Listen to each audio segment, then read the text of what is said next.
आप सभी धर्म प्रेमी और श्रद्धालु जनों का हार्दिक स्वागत है भक्ति सागर ब्लॉग्स में। आज हम श्रवण करेंगे श्रावण शुक्ल एकादशी यानी कि पुत्रदा एकादशी का दिव्य महात्म्य और व्रत कथा, जो भगवान श्री कृष्ण के श्री मुख से धर्मराज युधिष्ठिर को बताई गई।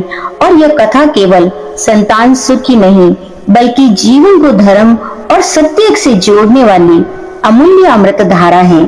तो आइए इस पवित्र प्रसंग को मन लगाकर श्रवण करें। इसके बाद हम आपको बताएंगे कि पुत्रदा एकादशी के दिन कौन सा विशिष्ट श्रृंगार हमें करना चाहिए, जैसे कि हर एकादशी में हम आपको बताते हैं। तो बने रहें हमारे साथ, वीडियो को पूरा सुने। और अगर आप हमारे चैनल पर पहली बार आए हैं तो चैनल को सब्सक्राइब करके बेल आइकन का बटन जरूर दबाएं।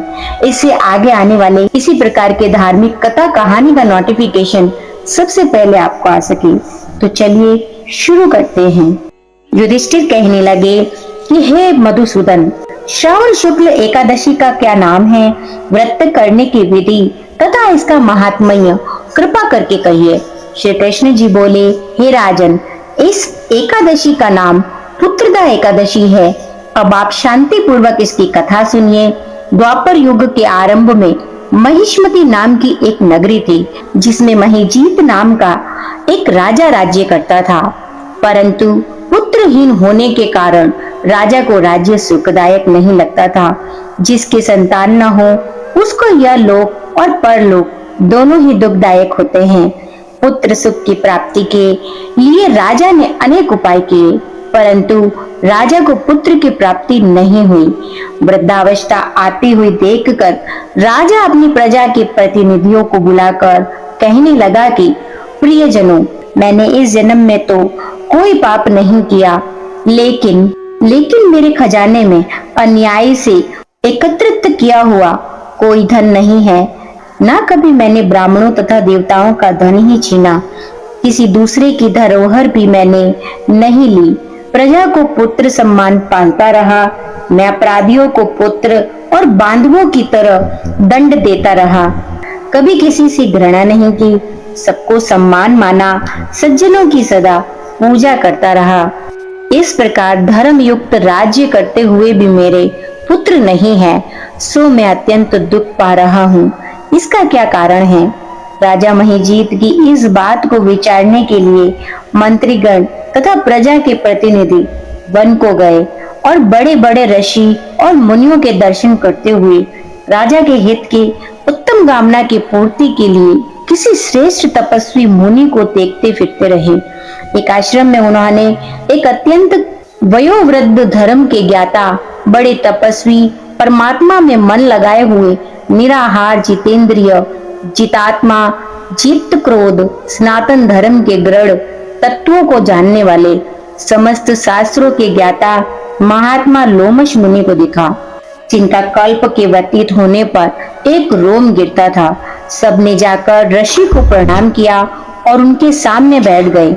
उन लोगों को देखकर ऋषि मुनि ने पूछा कि आप लोग किस कारण आए हैं? निसंदेह मैं आप लोगों का हित करूंगा। मेरा जन्म केवल दूसरों के उपकार के लिए ही है, अतः संकोच मत करो। लोमश ऋषि के ऐसे वचन सुनकर सब लोग बोले, महर्षि, आप हमारी बात जानने में ब्रह्मा से भी अधिक समर्थ हैं, अतः आप हमारे इस संदेह को दूर कीजिए। महिष्मतिपुरी का धर्मात्मा राजा महिजीत प्रजा का पुत्र के सम्मान पालन करता है, परंतु फिर भी वह पुत्रहीन होने के कारण अत्यंत दुखी है। हम लोग उसकी प्रजा हैं, अतः उसके दुख से हम भी दुखी हैं। आपके दर्शन से हमें पूर्ण विश्वास है कि हमारा यह संकट अवश्य दूर हो जाएगा, क्योंकि महान पुरुषों के दर्शन मात्र से अनेक कष्ट दूर हो जाते हैं। अब कृपा करके राजा के पुत्र होने का उपाय बताइए। यह वार्ता सुनकर ऋषि ने थोड़ी देर के लिए अपने नेत्र बंद किए। राजा के प्रथम जन्म का वृत्तांत जानकर कहने लगे, ये राजा पूर्व जन्म में एक निर्धन वैश्य था। निर्धन होने के कारण इसने अनेक बुरे कर्म किए। एक गांव से दूसरे गांव व्यापार करने के लिए जाया करता था। एक समय ज्येष्ठ मास के शुक्ल पक्ष की द्वादशी के दिन मध्याह्न काल के समय, जबकि वह 2 दिन का भूखा प्यासा था, एक जलाशय पर जल पीने गया। उस स्थान पर एक तत्काल की ब्याई हुई प्यासी गौ जल पी रही थी। राजा ने उस प्यासी गौ को जल पीते हुए हटा दिया और स्वयं जल पीने लगा। इसीलिए राजा को यह दुख सहना पड़ा है। एकादशी के दिन भूखा रहने से वह राजा तो हुआ और प्यासी गौ को जल पीते हुए हटाने से पुत्र के वियोग का दुख भोग रहा है। ऐसा सुनकर सब लोग कहने लगे, हे ऋषि, शास्त्रों में पापों का प्रायश्चित भी लिखा है, अतः राजा का यह पाप नष्ट हो जाए, आप ऐसा उपाय बतलाइए। लोमश मुनि कहने लगे, श्रावण शुक्ल पक्ष की एकादशी को, जिसे पुत्रदा एकादशी भी कहते हैं, तुम सब लोग व्रत करो और रात्रि को जागरण भी करो। इससे राजा का यह पूर्व जन्म का पाप अवश्य नष्ट हो जाएगा, साथ ही राजा को पुत्र की प्राप्ति भी होगी। लोमश ऋषि के ऐसे वचन सुनकर मंत्रियों सहित सारी प्रजा नगर को वापस लौट आई और जब श्रावण शुक्ल एकादशी आई तो लोमश ऋषि की आज्ञा अनुसार राजा सहित सबने पुत्रदा एकादशी का व्रत और जागरण किया। इसके पश्चात द्वादशी के दिन उसके पुण्य का फल राजा को दिया गया।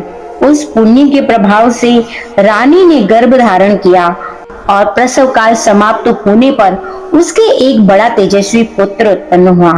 इसलिए हे राजन, इस श्रावण शुक्ल एकादशी का नाम पुत्रदा एकादशी पड़ा। अतः संतान के सुख की इच्छा रखने वाले इस व्रत को अवश्य करें। इसके महात्म्य को सुनने से मनुष्य सब पापों से मुक्त हो जाता है और इस लोक में संतान सुख भोग कर परलोक में स्वर्ग को प्राप्त होता है।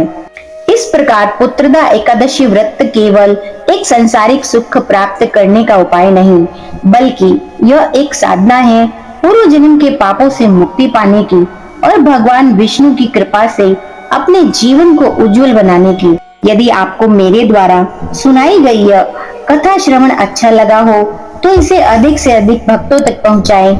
श्री हरि की कृपा आप सभी पर बनी रहे। तो श्रावण शुक्ल पुत्रदा एकादशी के प्रभाव से मनुष्य को संतान की प्राप्ति होकर मोक्ष मिलता है। इस दिन गुड़ का सगार किया जाता है, तो आप श्री हरि को गुड़ अर्पित करें और उसी को प्रसाद रूप में ले, या फिर गुड़ से बना कोई भी व्यंजन आप श्री हरि को अर्पित करके उसी सगार के साथ ले सकते हैं। आपका दिन शुभ और मंगलमय रहे। इसी प्रकार के धार्मिक कंटेंट्स निरंतर हम आपके लिए लाते रहें। मोटिवेशन के लिए तो आप हमें प्रोत्साहन जरूर दें। जय श्री हरि, जय श्री हरि, जय श्री कृष्णा।